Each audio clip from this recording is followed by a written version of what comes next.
Alcohol has a long and storied history in Australia, from the Rum Rebellion to the goldfields of Ballarat, from the temperance movement of the 20s and 6 o'clock closing, and on to where we are now.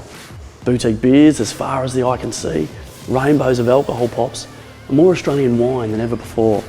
The choice is amazing, but with that choice comes some pitfalls. Alcohol is now more widely available than ever before, from early morning to late at night, from supermarkets to drive-through bottle shops.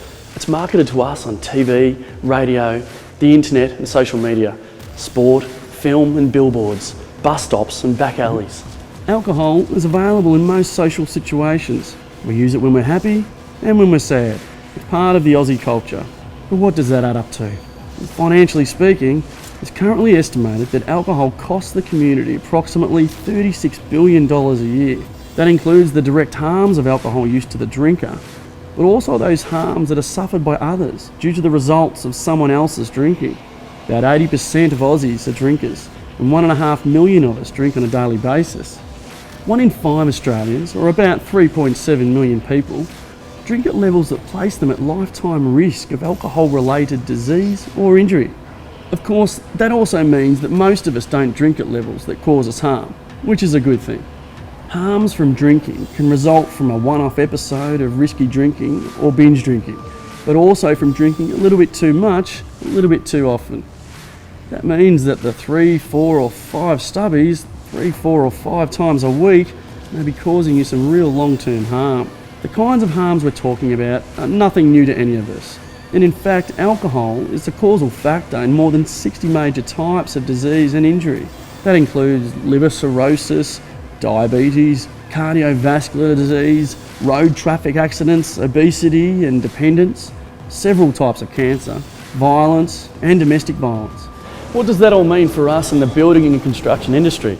From a safety point of view, the days of it being okay to be affected and unable to work safely at work due to drinking, they're long gone. And make no mistake, this is about safety.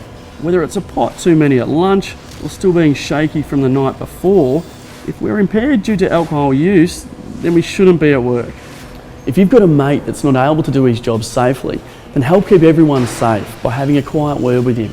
Make sure he doesn't work or get him home safely, and then support him to get help if he needs it.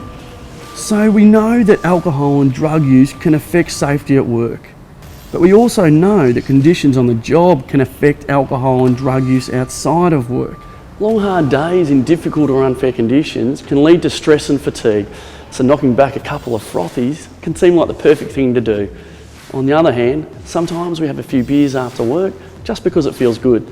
We're having a good day, we feel like a laugh with the boys, or as a reward when we get home. But keep an eye on it. You know, if you're having too many too often, or if it's starting to hurt, try to set yourself some limits.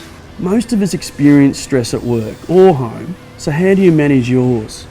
If alcohol is the main way you relax, then get active in finding some other methods that work for you. Have you thought about stopping or cutting back but find that it's just not that easy? Well, it can be a tough thing to do because it's so widely available. So much a part of socialising, and the chemical dependence it may create, it can be a hard thing to shake. If you want some tips on how to cut down, then go to notatwork.com.au and you'll find a fact sheet with some advice on how to drink less. But you don't have to do it alone. The union wants to keep workplaces safe and also wants to support members to get help when they choose to. So for any drug or alcohol issue, for yourself or a family member, get in contact with your local union office or go to notatwork.com.au to find someone to talk to in your local area. So while most of us drink responsibly and will never have problems with dependence, if you do need it, there is help for you. So take that first step sooner rather than later.